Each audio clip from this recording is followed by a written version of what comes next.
Okay, so I'm going to get a phone call here from Marc Belliveau, communication from NBPOWER, supposed to, and it's about the spill that's at the Mactaquac Dam. I was surprised. I arrived there at the Bucket Club, and a woman said, "Oh, are you here in business?" Business. And they had all vehicles from the Environment Canada and Environment New Brunswick trying to stop the spill from going down from the Mactaquac Dam to about 10 miles. And there was nothing in the media, really. And people are saying, well, it was on their website. It's not everybody that checks that was before it. If they would have sold NBPOWER, it would have been the Irving website. It's not everybody goes on their website. Did they go around and went door to door to warn the people? No. And come on, Mark, where are you? So, was there enough communication to when that spill? And today is Wednesday, and I guess the spill happened on Saturday, and they say, of course, it's not toxic. It's just the color don't look good. The ducks are in it and everything. And when you have a spill like that goes down the river, the media really never covered it. They say, oh, here's a piece on the radio station. Just came from the website of NBPOWER. They posted it. But you would think reporters would be by the river and reporting this, like every day until the stuff is clean. But I never seen nothing on the television. Of course, there was an election, and the media here is so small. But we'll let you get some answers. So Marc Belliveau, the communication guy from NBPOWER, supposed to contact me. Where are you, Mark? Or maybe his boss said, nope, don't talk to him. So we'll just have to wait and see what's going to happen here. Hurry up, Mark. It's hot in here. But I don't know. I don't know why I get involved in these things. But some people get upset. Oh, it's not a major leak.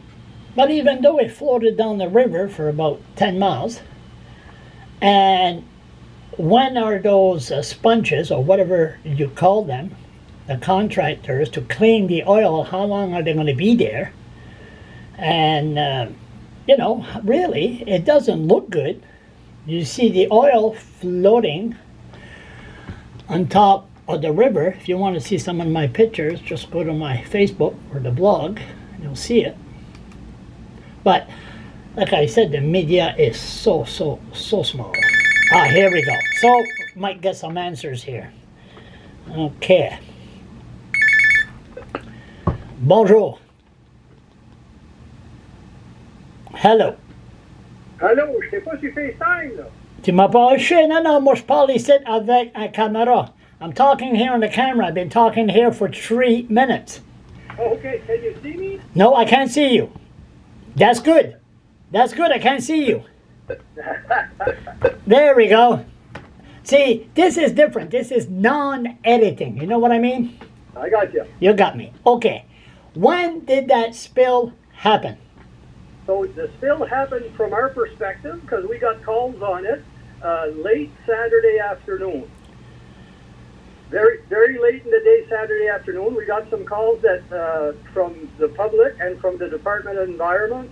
We checked our machinery, and that's when we discovered the oil release into the river. Okay. Now, what kind of oil release are we talking about? What kind in what sense? Well, what kind? Is it heavy crude oil? Is it... So this is non-hazardous, biodegradable oil that's used in the machines because it's obviously sitting inside of the generating house at Mactaquac. And so it's biodegradable, non-hazardous. It's still oil. So an amount got released that we're hoping to find out within the next day or so because we're doing work on maintenance on the unit, which has been shut down obviously since then. All indications are that what has caused the release was that it was in a section of the turbine where oil is actually sitting in a hub, and it's used to lubricate the blades which turn the turbine, which create electricity. There's a seal around those, and we believe a seal may have malfunctioned or broken, and oil was released as a result of that. And you don't know how much oil was released? We don't know yet, but we're expecting to know that very soon. We have to get into the machine to see how much is left and so on. But we're almost there. So we're expecting in a day or two. But to give you an example of the amount as far as where the area that was affected, which is being cleaned up and started the next day, it's from the Mactaquac generating station to the Delta and a little bit beyond. To the Delta, a little bit beyond, so that would be close to the Westmoreland Bridge. Yes. So, is there any such thing as a non-hazardous oil? In this case, yes.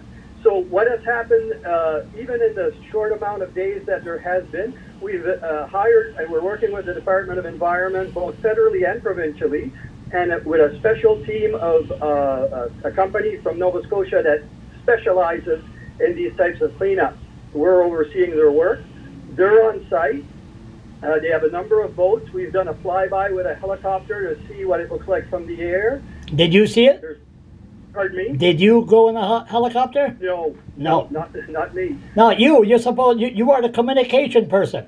I know, but there's only so many seats, so it's better to have the scientists in there. What did they take? Did they take pictures? Yes, of course they would have taken pictures. They've been up and down the shoreline, all over the shoreline. Sorry, there's a tractor going by. Sorry. We're near the command center. They've looked at the different areas near the islands, on the shoreline. They've taken some very detailed notes of what areas have to be revisited. In some cases, for example, you get false readings even from a helicopter where you're looking at something that you think is oil, but it actually turned out to be algae. Oh, yes. Sample. Yes. So there's all of that. They've put 4 or 5 booms, thousands of feet of booms to try to contain some areas where the oil is floating. But even in a few days, a lot of it has already dissipated and evaporated into the air. That's the good part about this type of oil. It's very biodegradable and it happens fairly quickly. But in other areas, what we'll do is we'll collect that oil. Very much in a lot of cases, it's done with skimmers the same type of thing you would use in a pool. And that material is bagged, put into a container, which is guarded by us, and then will also be brought to a landfill, which is registered, and you can bring it in. How was your communication to warn the public once this happened on Saturday? So on Saturday, we still had to get a hold of several agencies, check it out for ourselves to see how the magnitude or where the spill was. Was it our equipment which caused it? So there was a lot of things that were happening Saturday night and into Sunday. Sunday evening, we put out a press release. We were on social media, on Twitter, on Facebook, which I don't remember in the 5 years I've been at NBPOWER ever seeing a press release go out at night. So we did all of that. We reached out to First Nations communities. And since then, there's been 3 or 4 news stories on it where we explain what was going on.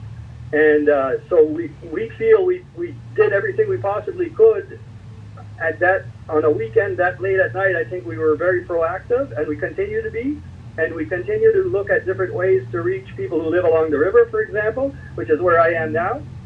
And we're going to do that in the days ahead. We have a bunch of different irons in the fire to try to explain to people what is going on and where we're at now.